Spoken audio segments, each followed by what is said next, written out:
আজকে সকালে আমি দাদুরে খুঁজা পাই না, দাদু কই দাদু কই। তারপরে আমার জেঠিমণি কইলো যে দেখতে ওইদিকে গেছিনি।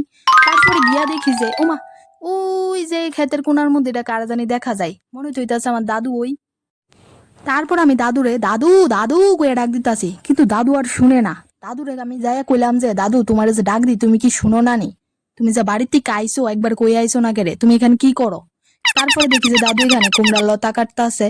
তারপর তোমরা একটা জিনিস দেখাই, এটা হইছে আমার দাদুর পার্সোনাল পুকুর। দাদু এটার মধ্যে একলা স্নান করে, কেউ স্নান করে না আর এটার মধ্যে। তোমরা পুকুর দেখাইছি, আমি পিছন ফিরা দেখতে দেখতে দেখি যে দাদু নাই। ওমা, দাদু কই গেছে কই গেছে? ওই দেখো দাদু হাইটটা চলে যাইতেছে গা। অ্যাকচুয়ালি দাদুর বয়স হইলে দাদুর এখনো স্পিড আছে।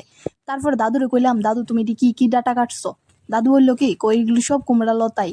তারপর দেখি যে কুমড়া লতার মধ্যে ফুল আছে ফল আছে। আমি কই, দাদু এগুলি কি লিগা পারলা, এগুলি কি লিগা কাটলা? দাদু কো এগুলি খাইতে এখন একটা স্বাদ হইব, তোরা বুঝদি না, আমরা আগে এগুলি খেয়েই থাকতাম।